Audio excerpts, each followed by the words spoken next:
You're listening to Lies and Half-Truths, tales written and performed by A.P. Weber.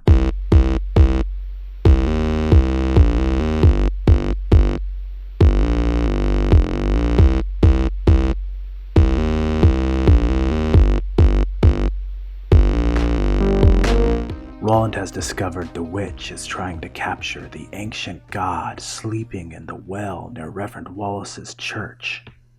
His brother Benjamin knows more about this caper than he's letting on. Roland needs answers. On this episode of Lies and Half-Truths, Part 3 of The Witch of Hamilcar, Texas.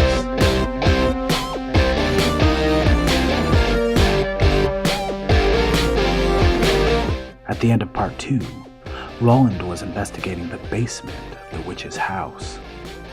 And so, we take up the story.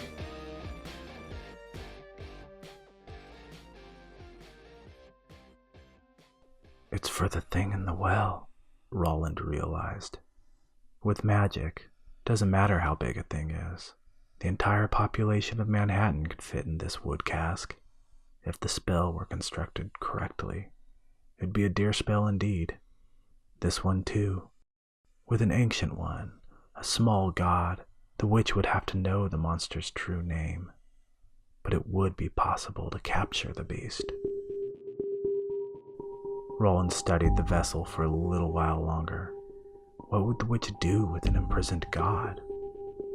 And what did his brother know about all this? Who was he corresponding with? Sarah? It had to be Sarah. Was Sarah the witch? Had she sacrificed an infant in some dark ritual like Reverend Wallace said? What was Ben's role in all this? He needed to get back to town, to confront his brother, Sarah, Reverend Wallace. They all had secrets.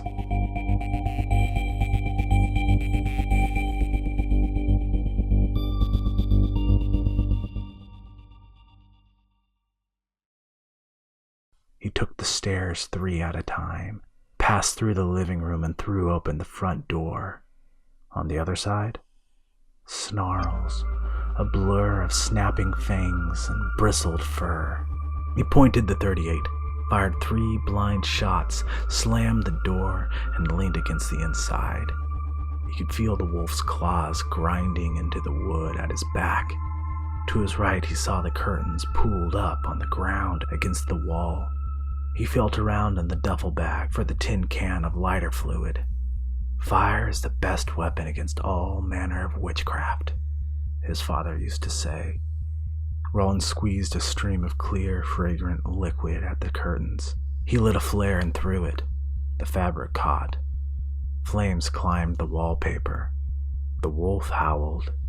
Roland made for the sunroom and pressed his shoulder into the back door with the sound of cracking glass. It opened into the summer air and the smell of dry brush.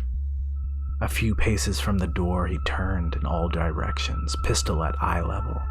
He couldn't hear the wolf anymore. He set out at a full run to the front of the house. When he came around the corner, he halted with the pistol pointed at the porch. The front door stood open now. Black smoke belched from it. He turned in a circle again. Nothing.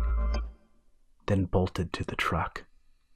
He spun the vehicle around, spraying dust and pebbles in a wave, set it in gear, and looked back at the house one last time. The fire had taken to the old wood. Smoke streamed from every egress. It formed into shapes, rose and dispersed. One shape appeared almost like that of a person. But instead of trying to escape, it moved deeper into the house and vanished. Roland looked away and sped down the driveway to the main road. The old highway ground under the truck's tires. Roland realized he was doing 80, but he couldn't bring himself to let off. He heard the wail of a siren a second before the lights appeared from behind a rise. Someone must have seen the smoke. He skidded to the side of the road and set to idling as the vehicle came on. Red and blue lights. It's not a fire truck. The police cruiser barreled up the road toward him. He wondered if he should get out, flag it down, explain what happened. It was only 100 yards or so away now. Something about the vehicle's approach wasn't right. In an absurd moment of paranoia, Roland pulled the seatbelt across his lap. A second later, the cruiser arced toward him and, without slowing, slammed into the side of Reverend Wallace's truck. Roland felt the impact like the whole world shifting around him. Then, blackness.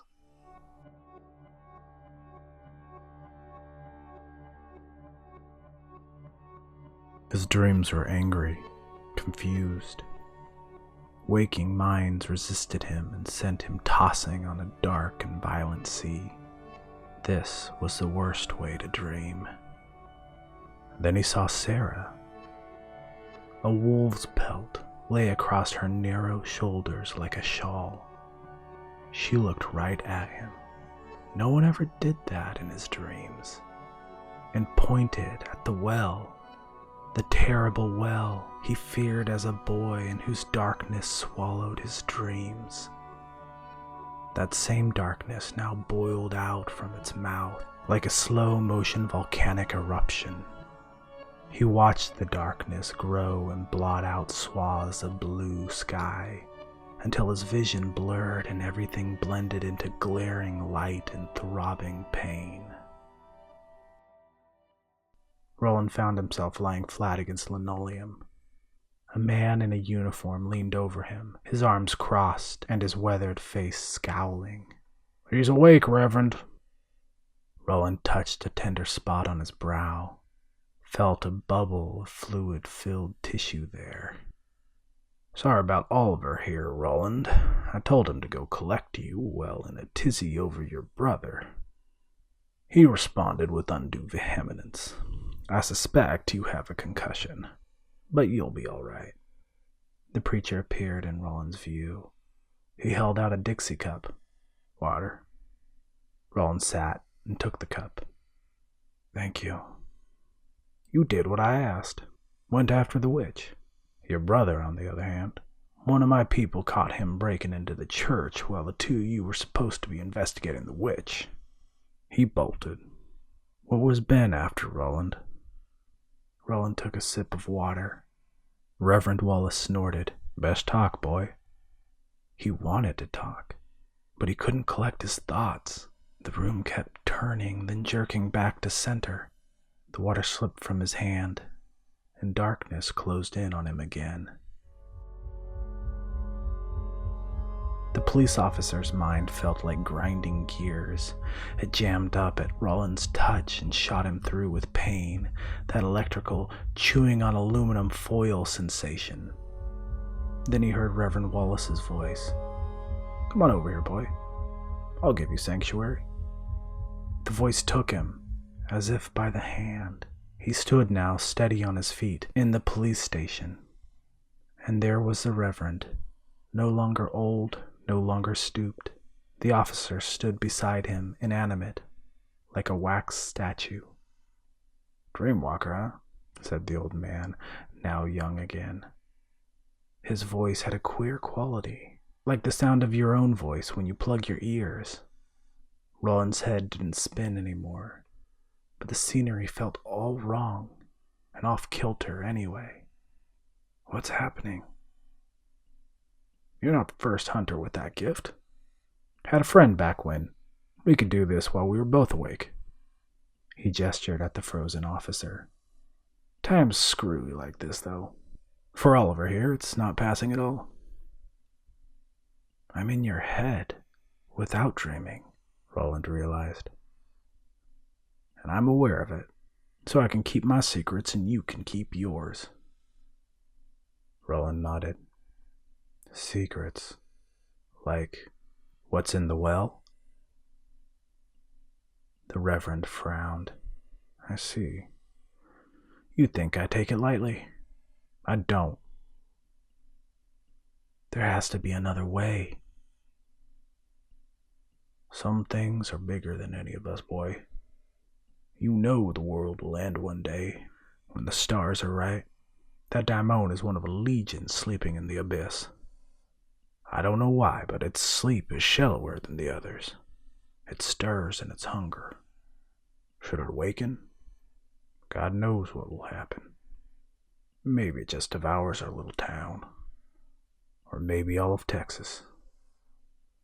Stars aren't ripe for the end of days just yet, but you can be sure, should that monster awaken, it will bring hell with it. Roland shook his head. The witch. The witch is trying to capture the beast, imprison it in a vessel. That's no solution, said Wallace, flinging his hands out with vehement disdain. It's a primeval god, a small god, but a god all the same. No vessel could hold it forever. But for a time, until a solution can be found, Roland insisted. And I would be in league with a witch, a murderer of children. No, I may be an apostate, but I am no heretic. A murderer? Roland said, the epithet heavy, the question an accusation.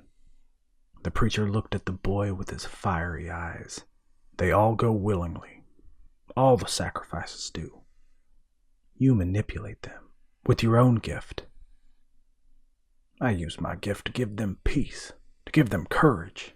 A coward like you should understand that. You're an apostate because you ran from your duty. I'm one because I embraced it in a way the church could never condone. You will understand soon enough, though. It sounded like a threat. My brother will stop you, Roland said, but only because he could think of nothing else. Your brother's in league with the witch. He's going to have much more to worry about once I phone your daddy. For your sake, I hope you can plead ignorance. The letters. He must have found them. Roland remembered the other signature. Emma Keziah Goody, he pronounced the name pensively.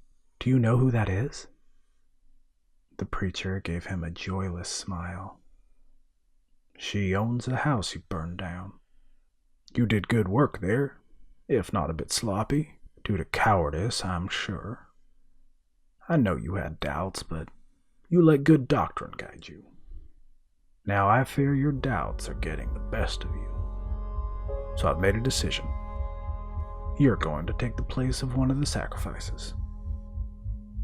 And now something surfaced in that joyless smile, a moment of dark pleasure. The preacher winked. Lose your laugh, save your soul.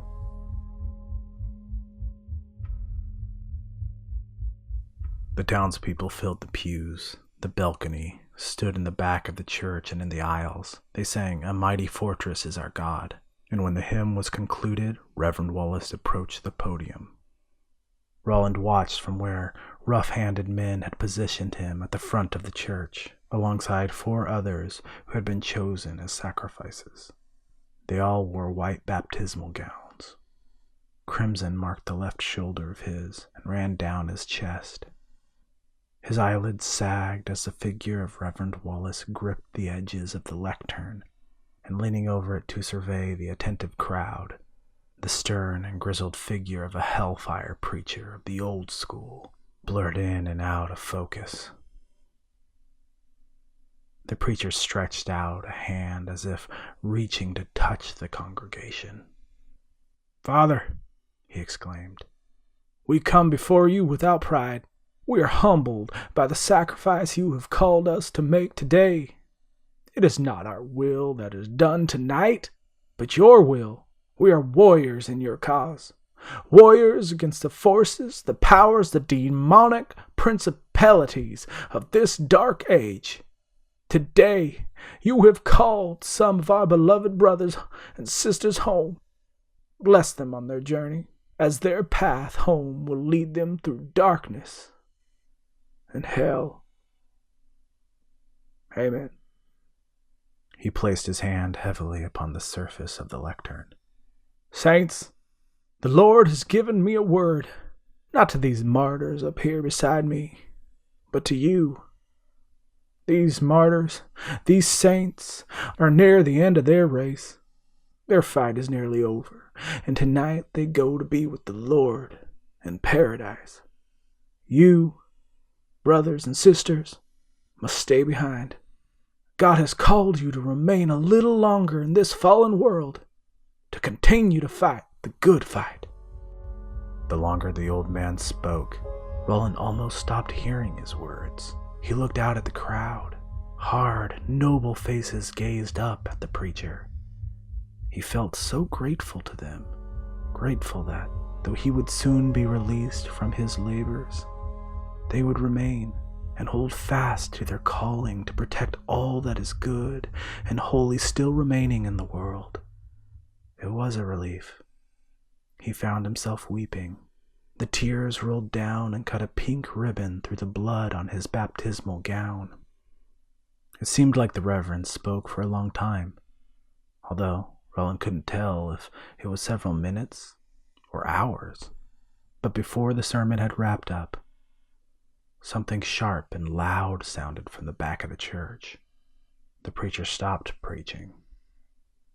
The crowd clenched to one side or another until a narrow avenue formed down the middle of the church sanctuary.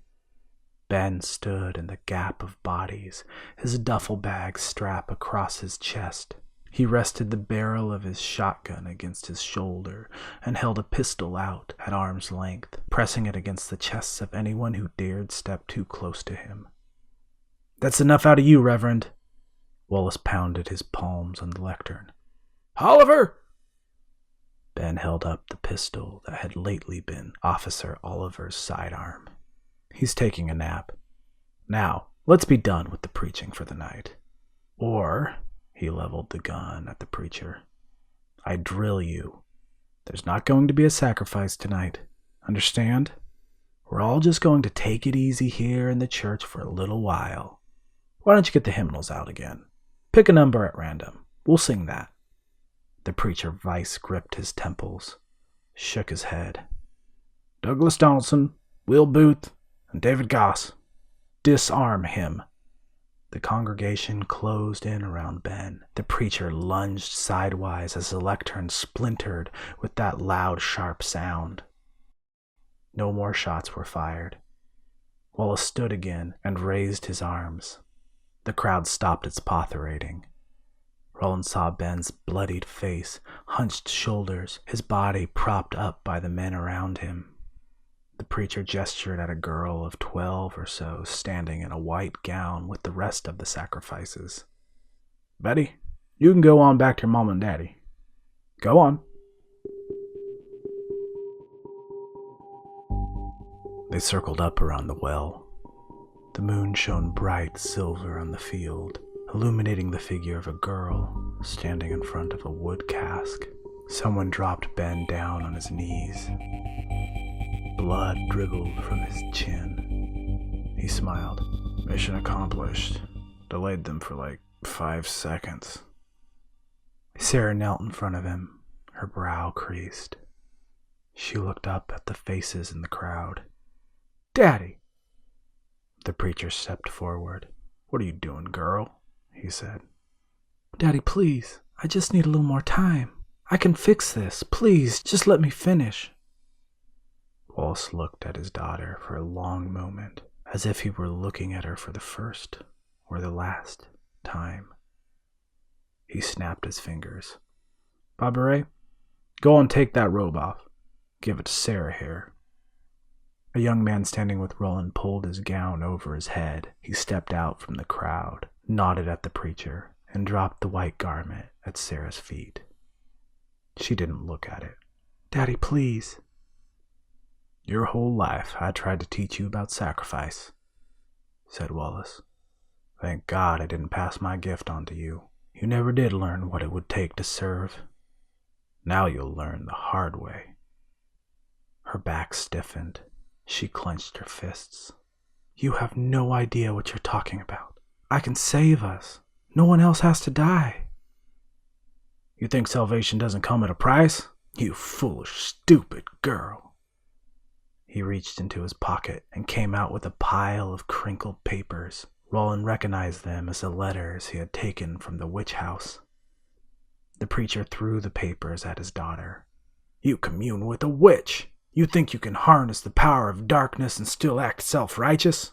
The witch's dark arts will come with a terrible price." Sarah lowered her head. "I'll pay it." "You're damned right you will." He took hold of her hair at the scalp and drug her to the edge of the well.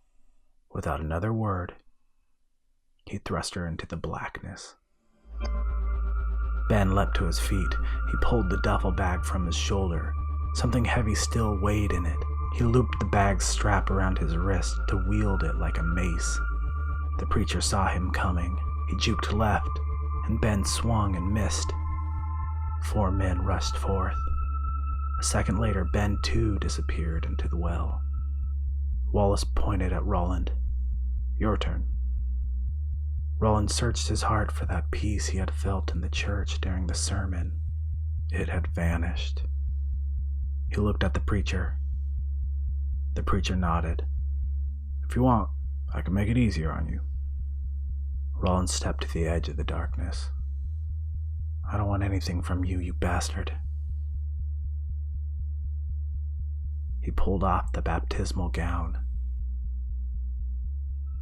then leapt in.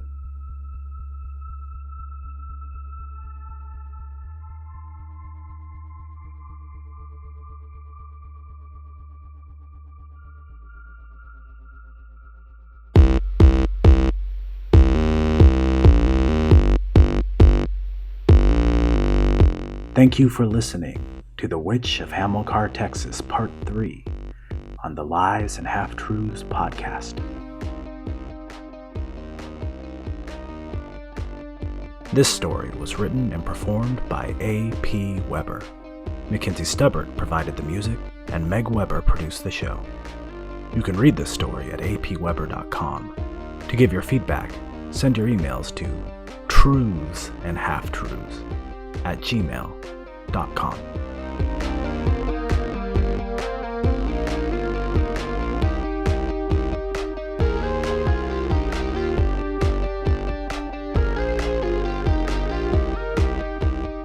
Next time, Part 4 of The Witch of Hamilcar, Texas.